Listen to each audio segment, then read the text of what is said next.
Hoje nós vamos iniciar uma série. Na verdade, a igreja esse ano vai começar a tratar sobre o assunto liderança e aquilo que Deus espera dos líderes.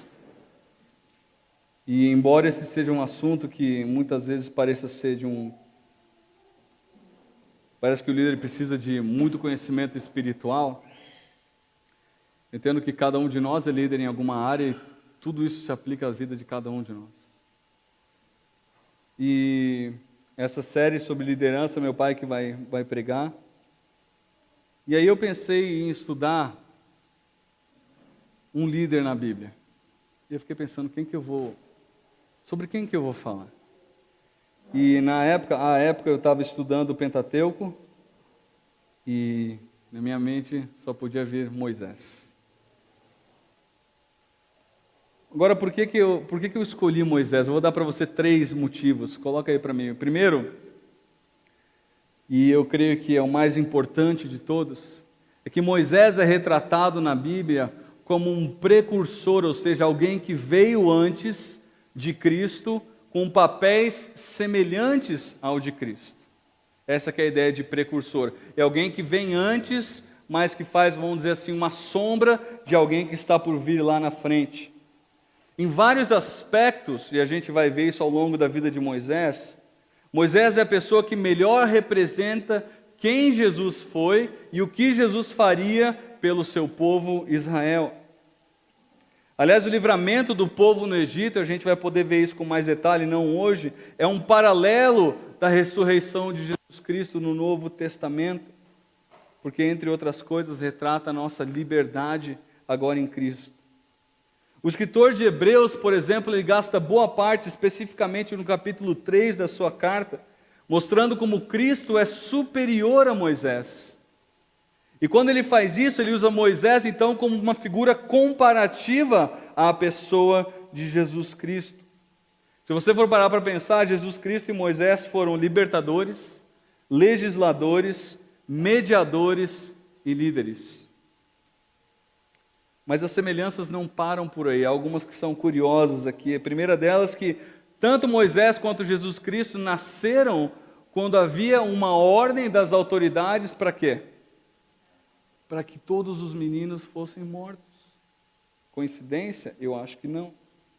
Ambos vieram de pais pouco conhecidos. Você já parou para pensar nisso?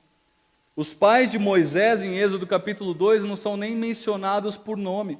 A primeira menção dos pais de Moisés só vai vir lá em Êxodo capítulo 6. E é interessante pensar que em Gênesis 49, 5, 49 é o penúltimo capítulo de Gênesis, quando Jacó está dando a bênção para os seus filhos, e vem Levi, a bênção que ele dá para Levi no versículo 5, na verdade é como que uma maldição. Porque se você lembrar lá em Gênesis capítulo 34, há um massacre que Levi é uma das pessoas que ordena que aconteça. Então Moisés vem de uma família nem um pouco nobre aos olhos humanos, assim como Jesus.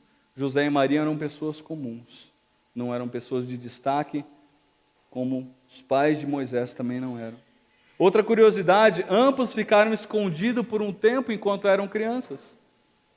Os dois ficaram escondidos no Egito, não sei se você lembra disso. Jesus nasceu em Belém e depois os pais dele foram ao Egito até que Herodes falecesse e fosse seguro eles voltarem para Israel.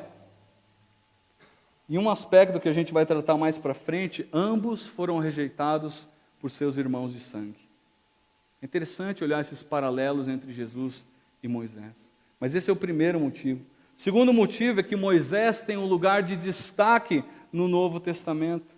E se ele tem um lugar de destaque no Novo Testamento, adivinha, ele merece a nossa atenção. Moisés, por exemplo, foi um dos que apareceu com Jesus no Monte da Transfiguração, provavelmente destacando o ministério profético, a importância do ministério profético do Antigo Testamento. Moisés é mencionado inúmeras vezes como o autor do Pentateuco, que era. Você lembra daquela passagem do rico e de Lázaro? O que é dito para aquele rico? Esses homens têm Moisés e os profetas. Ou seja, ele está dizendo, eles têm a lei e os profetas. Moisés é mencionado, eu falei para vocês, lá em Hebreus, como precursor de Cristo. E talvez um dos capítulos mais interessantes, onde ele fala de Moisés no Novo Testamento, seja Atos capítulo 7. Quando Estevão vai se defender diante dos seus acusadores, e Moisés é uma das pessoas que ele gasta mais tempo explicando e descrevendo o ministério dele, dizendo como Jesus era superior a Moisés. O terceiro motivo é porque Moisés foi o maior líder que Israel já teve. E se nós vamos estudar a liderança, nós temos muito a aprender com esse homem. Aliás, assim como Jesus Cristo veio na plenitude dos tempos, Moisés veio na hora certa para libertar o povo de Israel. Eu acho interessante, há 3 aspectos aí que Moisés foi como que um mediador. Foi através de Moisés, por exemplo, que o povo recebeu a Torá, que nós chamamos a lei. O primeiro ponto aí você pode colocar. Coloquei todos com a letra T para ficar mais fácil de você lembrar. Segunda questão, que foi através de Moisés que o tabernáculo foi instituído. O que era o tabernáculo? Era Deus, a presença de Deus no meio do povo. Foi durante o êxodo que o tabernáculo foi colocado. E o último seria a terra prometida. A gente sabe que Moisés não entrou na terra prometida, ele morreu na planície de Moabe um pouco antes de entrar na terra prometida. Mas ele foi a pessoa que conduziu o povo do Egito até a porta da terra prometida, onde ele morreu. Então ele tem um papel de liderança extremamente importante na vida do povo de Israel. E além disso, como líder, Moisés é um exemplo para nós de como lidar com uma série de situações que a pessoa que está na liderança sofre. Oposição, rejeição, opinião diferente, desânimo. Já parou para pensar que a pessoa que está na liderança, ela sempre está sujeita a coisas contrárias a ela? E com Moisés não foi diferente. E a gente vai ver como é que ele viveu essas coisas ao longo da sua vida e do seu ministério. Agora, esse maior líder da história de Israel, essa pessoa de grande importância no Novo Testamento e precursor de Cristo, ele precisou de um elemento na sua vida que cada um de nós precisa. Esse elemento colocou Moisés num capítulo especial da Bíblia. É um capítulo que é chamado pelos comentaristas de Galeria da Fé, ou Heróis da Fé. Onde está esse capítulo? Hebreus capítulo 11. Eu quero começar com esse texto. Abra lá em Hebreus capítulo 11, eu vou projetar para você. Mas se você trouxe a sua Bíblia, por favor, abra, se você quiser anotar nela.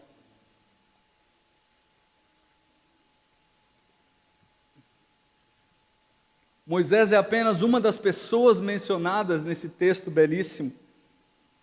Quem sabe aí pode ser até uma série de mensagens no nosso próximo semestre. Mas nos versículos 23 até 28, o escritor de Hebreus vai mostrar por que Moisés era uma pessoa que poderia ser considerada um homem de fé. Versículo 23 em diante diz assim: pela fé Moisés, recém-nascido, foi escondido durante 3 meses por seus pais, pois estes viram que ele não era uma criança comum, e não temeram o decreto do rei.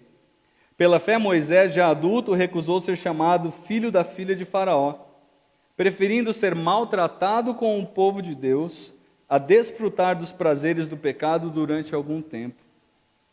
Por amor de Cristo, considerou sua desonra uma riqueza maior do que os tesouros do Egito, porque contemplava a sua recompensa. Observa aí os fatores dele olhando para o futuro e deixando de fazer coisas no presente, ou fazendo outras coisas no presente. 27, pela fé saiu do Egito, não temendo a ira do rei, e perseverou, porque via aquele que é invisível. Mais uma vez, ele olhando para algo que ele não conseguia ver. 28, pela fé celebrou a Páscoa e fez a aspersão do sangue, para que o destruidor não tocasse nos filhos mais velhos dos israelitas. Antes de você e eu estudarmos a vida de Moisés, eu entendo que você e eu precisamos entender como que ele chegou nesse ponto de ser um homem de fé. E eu entendo que isso passa diretamente, aí eu gostaria que você prestasse muita atenção, por quem os pais de Moisés foram. Se você olhar o versículo 23, ele começa dizendo, pela fé, Moisés. Mas de quem que o versículo 23 está falando? dos pais de Moisés. Interessante isso. Embora a gente não tenha muita informação a respeito dos pais, eu creio que nós temos informação suficiente para entender que grande parte do que Moisés foi é devido a que os seus pais eram. Agora, para a gente entender essa questão de fé, e eu vou entrar nisso para falar dos pais de Moisés, é interessante a gente entender qual que é a definição de fé. E aí, se você está em Hebreus 11, vá para o primeiro versículo de Hebreus 11, versículo 1. Ele diz assim, vai projetado na tela para você. Ora, a fé é a certeza daquilo que esperamos e a prova das coisas que não vemos. Ou, Almeida atualizada, vai dizer, a fé é o firme fundamento das coisas que se esperam e a prova das coisas que não se veem. As duas afirmações aí no versículo, elas praticamente se complementam, elas são a mesma coisa. E eu creio que eu posso concordar com os teólogos, coloca para mim uma definição de fé, seria uma ação impulsionada por uma firme convicção ou esperança. Anote isso, porque isso vai permear os nossos estudos. Porque há um elemento aqui de ação e há um elemento aqui de eu visualizar algo futuro, que nada mais é do que um combustível para que eu haja corretamente no presente. Então é uma ação impulsionada por uma firme convicção ou esperança. Sendo assim, a fé pode ser colocada em coisas certas e coisas erradas. Há pessoas que fazem coisas que a gente acha loucura, impulsionadas por aquilo que elas creem. Pode ser um time de futebol, pode ser um relacionamento, pode ser uma série de coisas. Agora, no âmbito do cristianismo, a certeza de que as promessas de Deus vão se cumprir é aquilo que nos impulsiona para agir como Deus espera que nós ajamos. Mesmo, observe isso, que nós não vejamos o resultado naquele momento. Além disso, eu creio que a fé no ambiente cristão, ela normalmente desafia o bom senso do mundo. Parou para pensar nisso? Normalmente a fé leva você e eu a agirmos contra a maré do mundo. Diferente, muitas vezes a pessoa do mundo olha para a gente e fala, você é louco, cara? Você vai fazer isso mesmo? Ou é só na minha vida que isso acontece? E o capítulo 11 de Hebreus, segundo os comentaristas, ele se encontra lá justamente para demonstrar pessoas que operaram com base nas promessas de Deus. E eu acho interessante que essas pessoas que ele menciona no capítulo 11 de Hebreus tinham muito menos revelação de Deus do que você e eu temos. Nós temos um livro inteiro, 66 livros, falando a respeito de Deus. E muitas vezes a nossa fé é infinitamente inferior à daquelas pessoas que nem conheciam a Deus direito.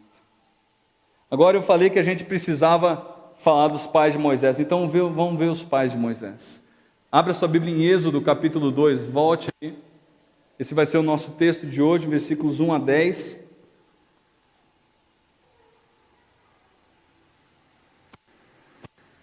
E como você vê, os pais de Moisés estão nessa lista de Hebreus, então eles são exemplo de fé. Nós vamos olhar então por que eles são exemplo de fé. Pela atitude que eles tiveram.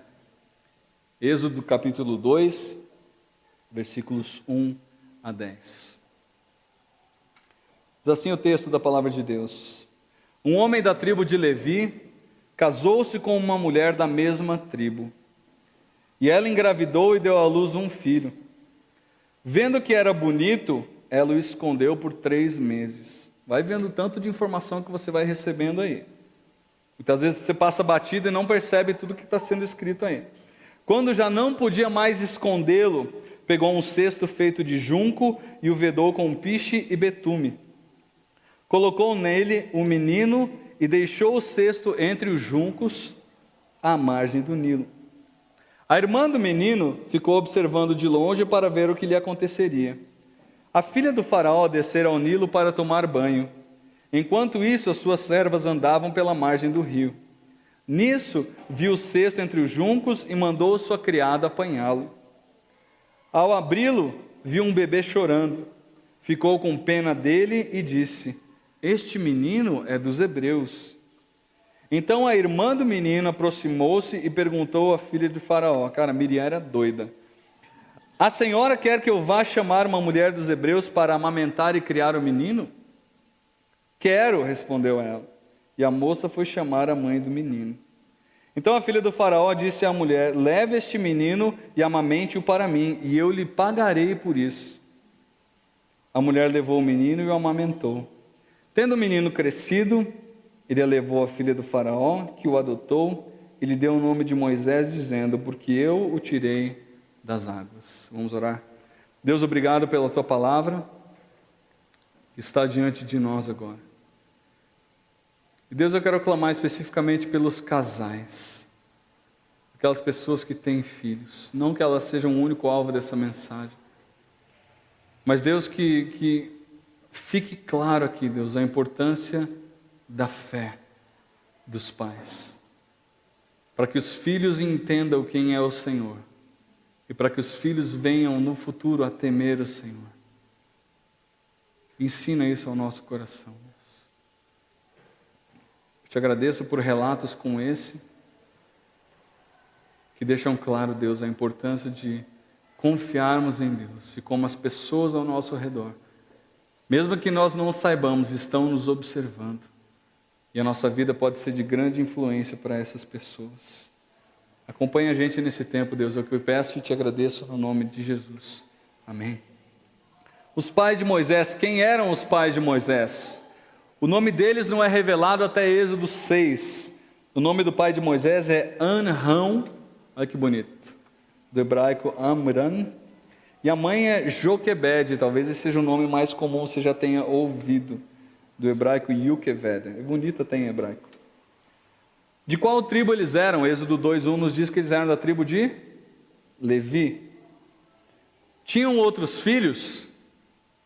O texto fala de pelo menos uma menina. Mas se você olhar lá em Êxodo 7, você vai ver que Abraão tinha um irmão chamado Arão. É parecido com o nome do pai, não sei se tem uma relação. E o texto lá de Êxodo 7:7 nos diz que Arão era 3 anos mais velho que Moisés. E a menina, por consequência, era mais velha ainda, Miriam. O texto vai dizer que ela, o texto não, os historiadores vão dizer que ela tinha entre 10 e 12 anos quando esse episódio aconteceu. Então ela era bem mais velha do que o seu irmão Arão e do que o seu irmão Moisés. Bom, eu mencionei a fé dos pais de Moisés, certo? Agora eu quero ver com vocês então o que esses versículos de 1 a 10 nos falam a respeito da fé desses pais de Moisés e o que a gente deve copiar, imitar a respeito deles. Primeira coisa que eu vejo está no capítulo 1:9 até o 2:2, a gente não vai ler tudo, mas é a fé que os pais tiveram para conceber a criança. O que eu quero dizer com isso? O capítulo 1 de Êxodo revela para você e para mim que, apesar da carga que o rei havia imposto sobre o povo de Israel, tentando controlar a população, o que acontecia com o povo? Ele aumentava cada vez mais. Então o rei, ele falou: eu vou tomar uma atitude para diminuir pelo menos os homens dessa população. O começo de Êxodo vai falar que 72 pessoas habitavam no Egito na época de José, que é o pessoal da família de Jacó. 400 anos depois, a estimativa é que esse povo já era mais ou menos de 2 milhões de pessoas. É um grupo assustador, concorda comigo? Eu entendo aquele rei. E aí o que ele fez? Ele falou assim: eu vou falar para as parteiras, eu vou dar uma ordem para elas. Se nascer menino, eu quero que mate. Se nascer menina, deixa. Provavelmente, por quê? Porque ele queria popular o harém dele, ele não era bobo nem nada, mas além disso, se uma mulher israelita viesse a casar com um egípcio, isso não era um problema em si, porque ela ia ser assimilada pela cultura egípcia. O contrário não era possível. Se uma mulher egípcia se casasse com um hebreu, ela ia para a cultura hebraica, ela não ia ficar na cultura egípcia. Então era uma maneira dele controlar a população masculina e assim garantir que a população egípcia fosse maior do que a população dos Hebreus. Aí no versículo 16, a gente vai ver que as parteiras do capítulo 1, elas temeram a Deus e não mataram os meninos.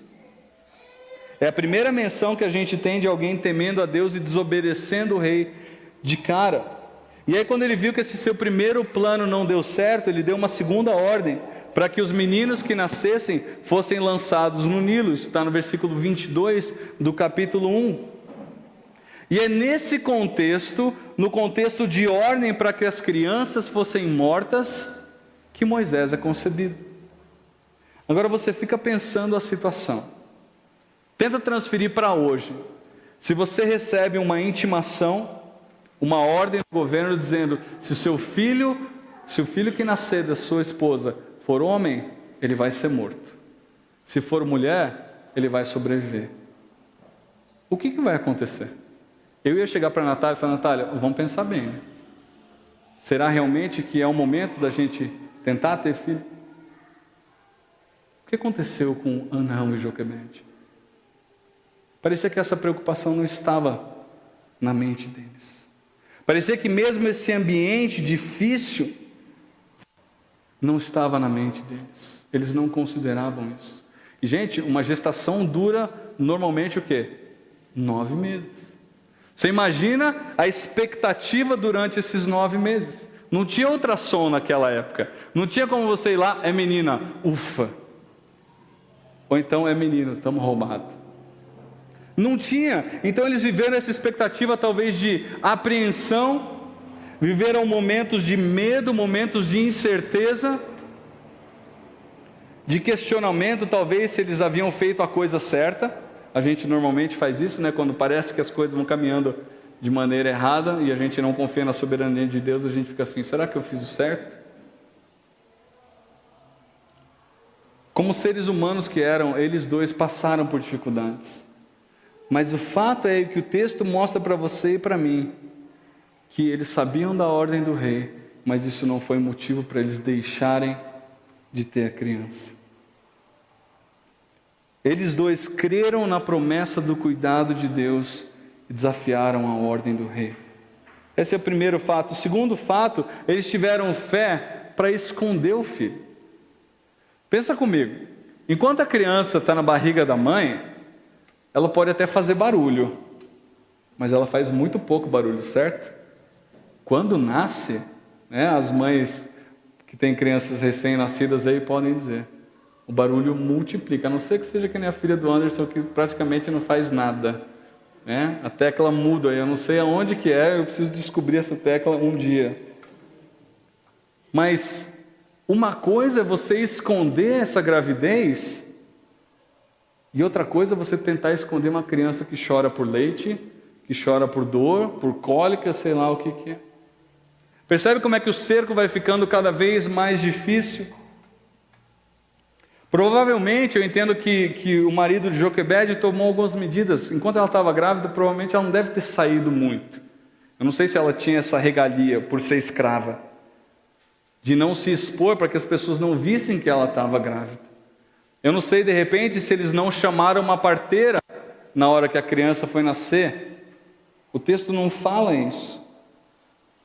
Entretanto, o texto de Hebreus 11 que nós lemos traz um detalhe interessante.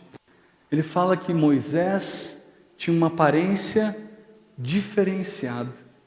O termo usado lá em Hebreus, que é o termo também usado em Atos capítulo 7, é que Moisés era uma criança extremamente bonita. Eu não sei se o hebreu, se o judeu em geral era feio. Mas fato é que essa é uma informação, o texto lá de Hebreus 11, 23 vai dizer que Anão e Joquebede olharam para a criança, viram que ela era extremamente bonita e esconderam a criança. Era como se a criança fosse tão diferente das outras que eles pensaram assim, tem algo especial nessa criança. Se fosse Hollywood ia ser um loirinho de olho azul, né? Moisés loirinho de olho... Eu acho difícil naquela realidade dos judeus, mas... Quem sabe, de repente, Deus fez realmente uma criança bem diferente das outras. O Um historiador judeu chamado Flávio Joséfo, ele escreveu um livro chamado Antiguidades Judaicas. E nesse livro ele diz que o pai de Moisés teve um sonho, e nesse sonho foi revelado que que Deus revelou a ele que Moisés seria o libertador do Egito. Agora essa informação não está na Bíblia. Eu não posso depender dessa informação, embora isso fosse possível. A gente vê na época José sonhando, a gente vê Jacó, lembra quando os anjos sobem e descem de uma escada? Deus falando àquelas pessoas durante a noite, é possível. Mas fato é, eu não sei se isso aconteceu, que quando o pai viu Moisés, é como se ele dissesse: tem alguma coisa diferente nesse garoto. Vamos esconder. Vamos esconder. Moisés possivelmente era bastante diferente dos seus irmãos. A menção da beleza nos dá a entender isso. Então, diante daquele bebê que era tão diferenciado dos outros, os pais escondem aquela criança, preservando aquela criança, ao invés de desobedecer o decreto do rei. Observa aqui que eles estão em desobediência ao decreto do rei enquanto essa criança está viva. Por que eles desobedecem? Porque eles tinham fé que Deus tinha o melhor para aquela situação. Eu acho interessante a gente parar para pensar em outras pessoas que desobedeceram decretos reais na Bíblia, porque tinham confiança em Deus. Uma delas está no seu capítulo anterior aí, quem são? As parteiras. O texto diz que elas temeram a Deus e desobedeceram o rei. Se você lembrar, nós estudamos aqui Daniel e os seus amigos no capítulo 1 de Daniel, quando eles não temeram Nabucodonosor. No capítulo 3, os 3 amigos de Daniel não temeram novamente Nabucodonosor e não se prostraram diante da estátua. No capítulo 6, Daniel não temeu o decreto do rei Dario e ele continuou orando ao Senhor, tanto que ele foi jogado na cova dos leões. Em Atos capítulo 4, a gente tem Pedro e João pregando contra a ordem do pessoal do Sinédrio, que proibiu eles de pregarem o Evangelho. Então a Bíblia é permeada de pessoas que temeram mais a Deus e continuaram obedecendo a Deus, mesmo diante de uma ordem dada por autoridades humanas. É interessante ver como é que essas pessoas, mesmo agindo contra o bom senso humano, no devido tempo foram recompensadas por Deus. Alguns de maneira mais imediata, outros vai demorar mais para a gente perceber isso. E a gente vai ver como é que Anrão e Joquebede foram recompensados por Deus. Terceiro aspecto, fé para abrir mão do filho. Chegou um momento então que eles não tinham mais como esconder aquela criança. A gente não sabe, não há muita descrição aqui, mas é possível talvez que Deus tenha falado aos pais: eu quero o seu filho no Nilo. Talvez tenha chegado o momento da inspeção dos servos de Faraó chegar até a casa deles. Eles falaram: não dá mais para esconder, a gente tem que colocar ele num local em que as pessoas não vão perceber que ele é nosso filho. Ou quem sabe, aqui eu estou mais especulando, que Deus possa ter chegado para eles assim como chegou para Abraão e falou: eu quero o seu filho Isaque. A gente não sabe. A Bíblia não fala isso. Mas fato é que eles mudaram de esconder o filho para colocar o filho no Nilo. Sabe o que é interessante para mim? O texto diz que Moisés não fez nada aqui, só chorou. Joquebede preparou um cesto e colocou ele à margem do Nilo.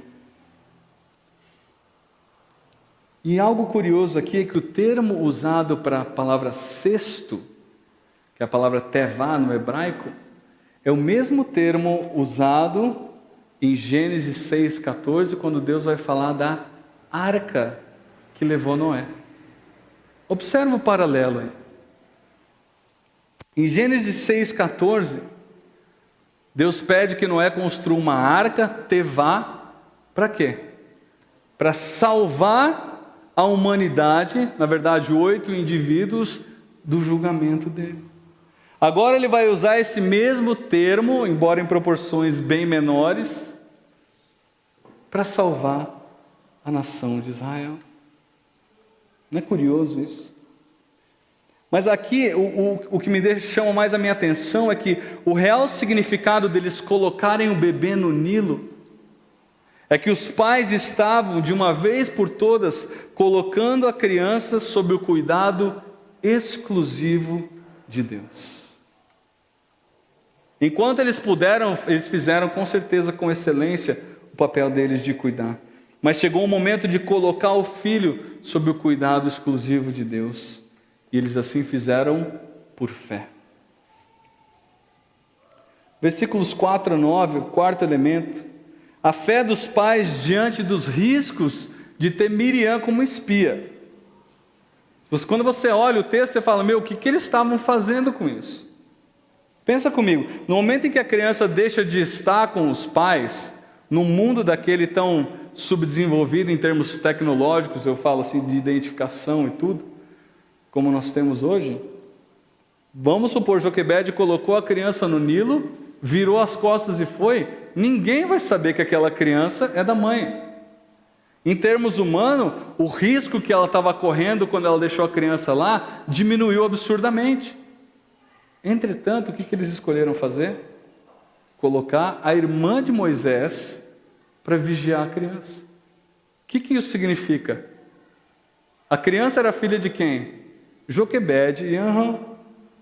Qualquer identificação da criança do cesto com aquela criança podia levar diretamente a quem? Aos pais. Então, no momento que eles colocam a irmã como vigia, eles continuam assumindo o risco de serem identificados como pessoas que não obedeceram àquele rei. Os comentaristas vão dizer que Miriam tinha provavelmente 10 a 12 anos aqui. É uma idade que provavelmente já identificava ela com os pais. Eu não sei se ela tinha alguma semelhança fisionômica com a mãe ou com o pai. Mas os pais de Moisés não temeram isso. Os pais de Moisés confiaram em Deus. E Miriam ficou de olho para ver o que ia acontecer com Moisés. E o texto aqui fala que a filha de Faraó, o nome dela, se você quiser anotar, é Hatshepsut. Olha que bonito. Né? Hatshepsut. A Kátia anotou. Ó. Você viu? Ó? Anotou. Ela encontrou a criança e teve compaixão da criança, versículo 6.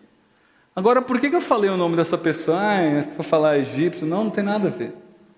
Porque essa pessoa, essa mulher na história, ela tem um papel de extrema importância no Egito. A descrição de que a filha do faraó a encontrou, ele não está aí por acaso. Há informações preciosas aqui. Essa princesa, não é aquela princesa de Disney que fica andando de vestidinho todo dia. Os relatos históricos dão conta de que essa mulher foi uma das mulheres mais obcecadas por poder na história do Egito. Para você ter ideia, ela chegou ao ponto de, uma época, usar uma barba postiça. Por quê? Porque o Egito era uma sociedade totalmente machista. E as pessoas não respeitaram ela.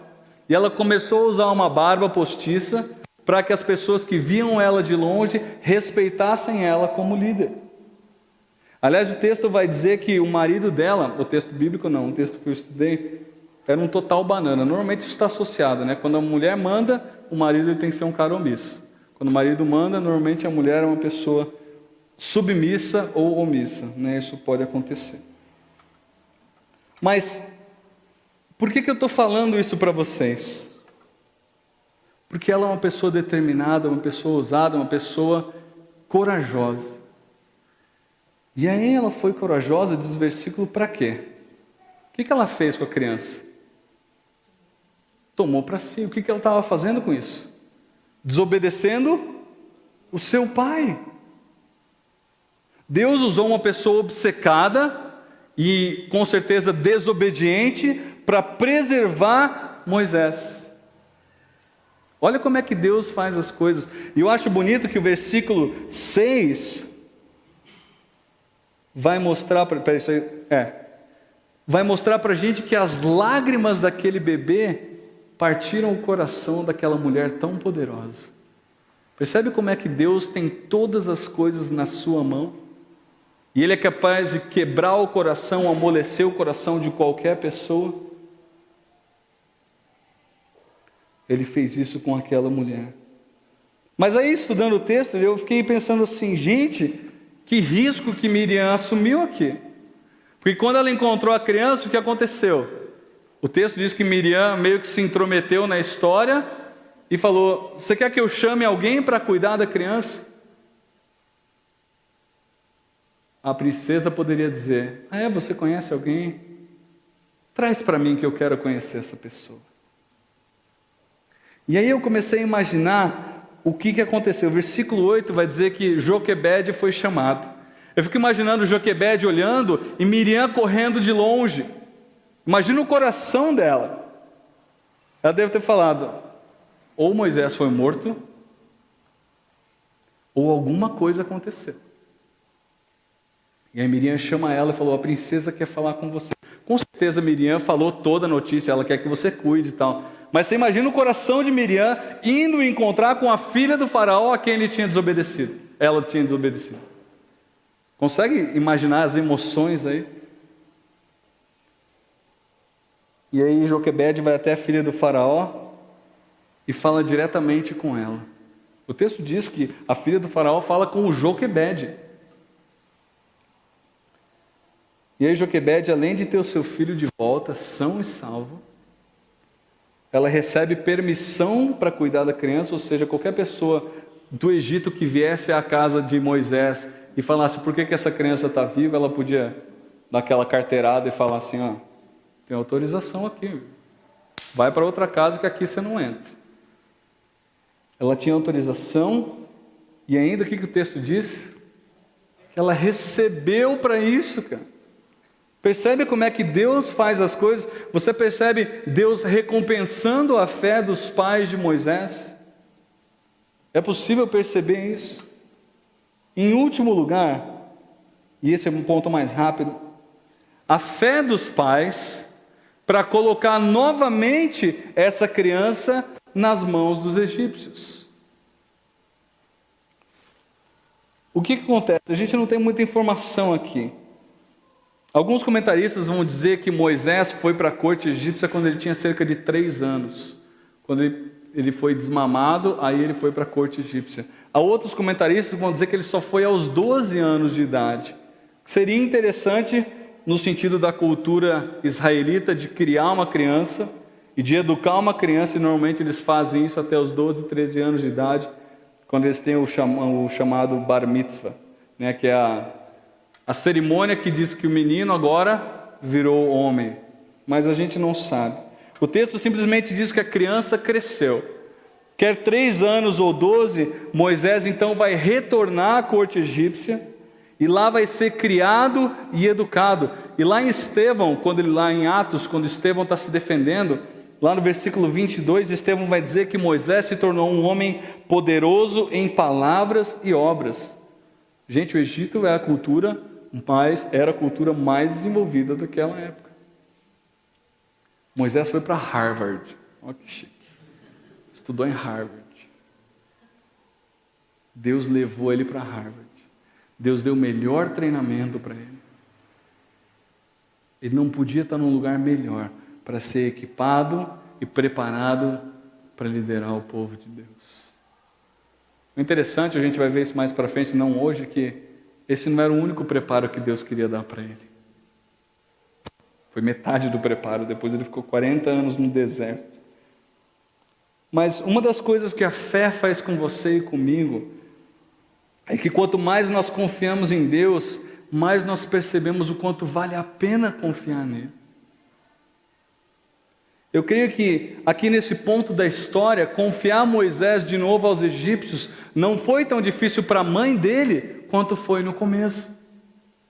Ela viu que Deus honrou a fé dela, ela viu que Deus estava no processo, de maneira que abrir mão dele agora não seria tão difícil quanto foi no começo. Então eles devolvem a criança à filha do faraó. Diz o texto bíblico que ela criou Moisés como se fosse o seu próprio filho. E é interessante pensar que Moisés, ele foi uma das pessoas que seriam os sucessores do trono. Ele foi treinado realmente como filho da filha do faraó, apto para ser um dia rei do Egito. Agora, queridos, eu quero concluir com isso. Por que eu mencionei a fé dos pais de Moisés? Dizer simplesmente que eles criam na promessa de Deus é algo muito vago. Até aquele ponto, várias promessas já haviam sido feitas para Abraão, principalmente para Abraão como pai daquela nação. Mas há duas passagens que esclarecem para mim a evidência de que os pais de Moisés tinham fé em Deus e agiram impulsionados por essa fé. Eu quero terminar com essas duas passagens. A primeira delas está em Gênesis capítulo 15, quando Deus está reafirmando a promessa que ele fez a Abraão. Gênesis 15.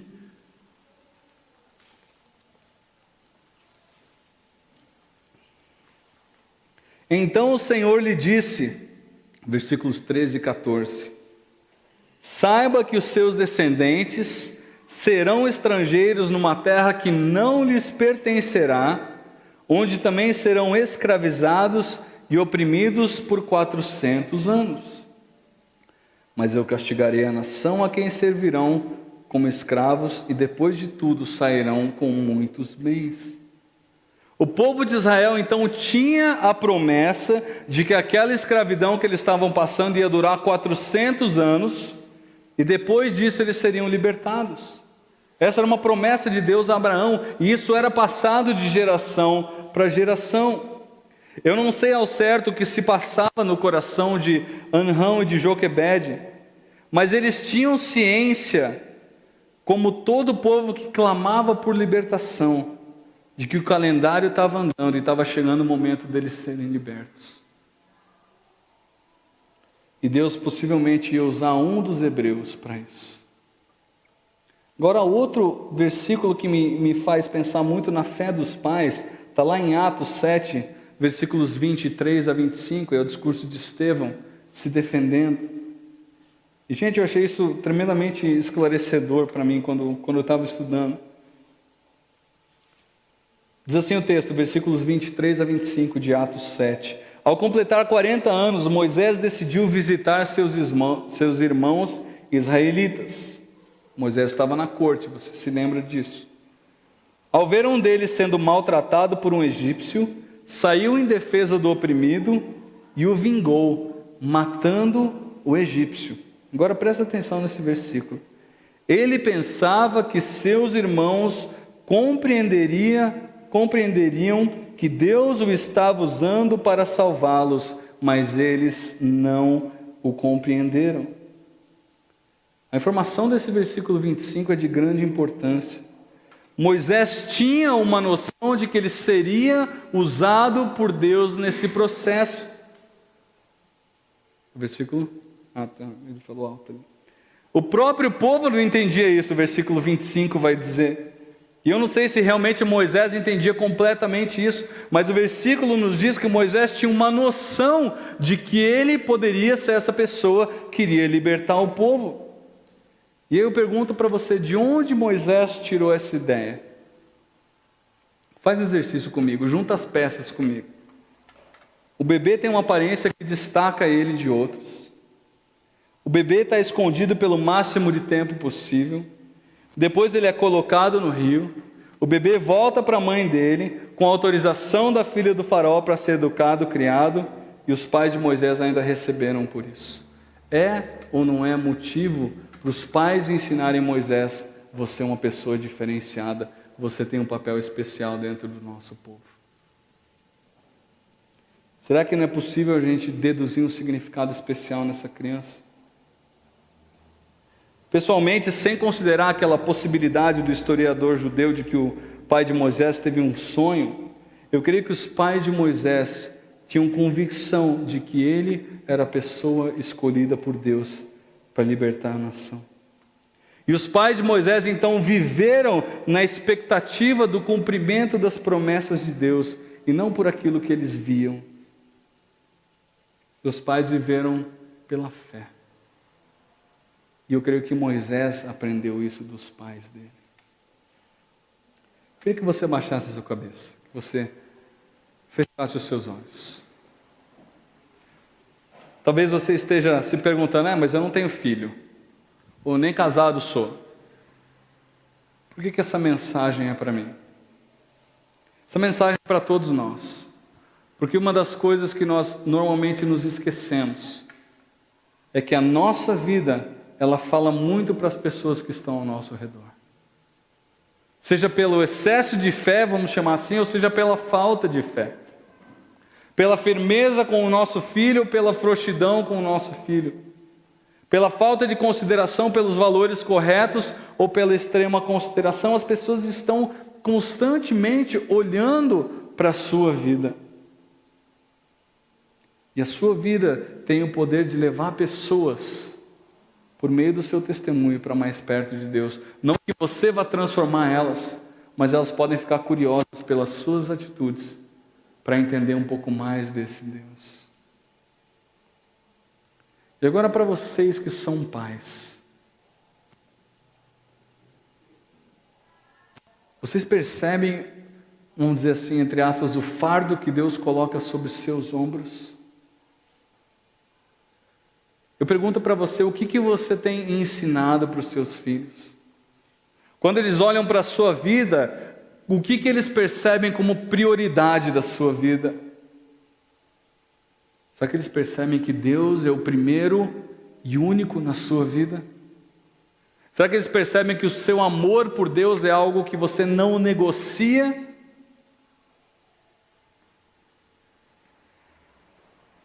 Ou será que você está dando outro recado para os seus filhos?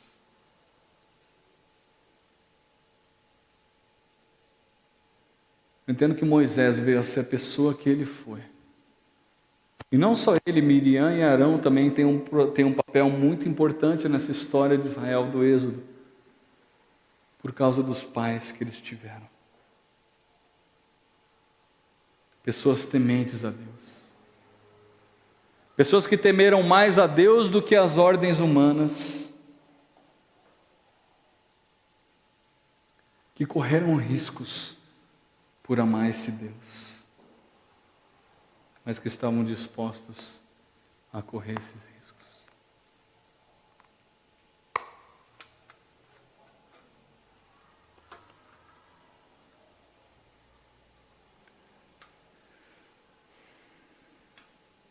Deus, eu quero pedir pela vida de cada um aqui. Começar da minha vida.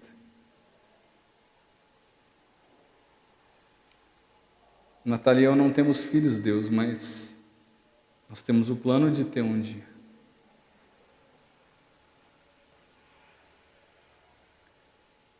E eu não quero falhar nessa tarefa, Deus.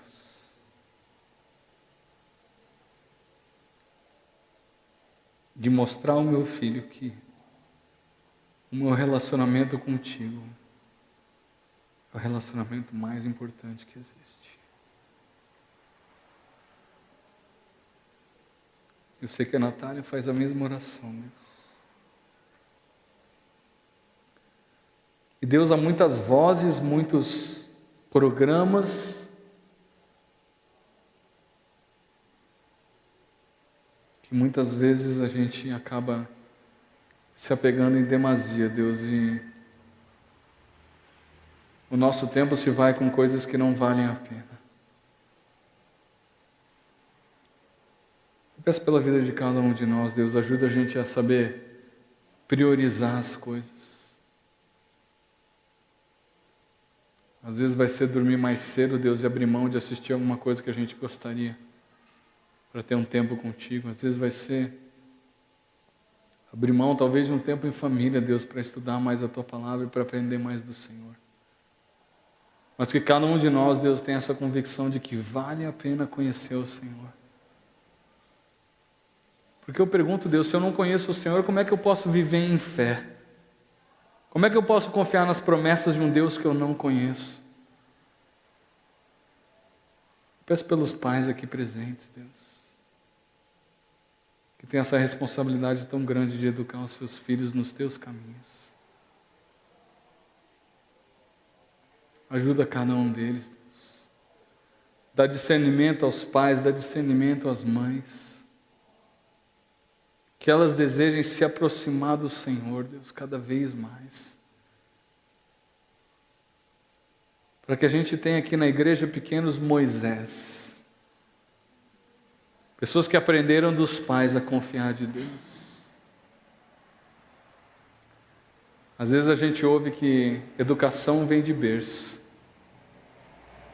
Deus, que o lema da gente seja que a fé vem de berço. Que a fé dos nossos filhos ela possa refletir o quanto nós confiamos no Senhor.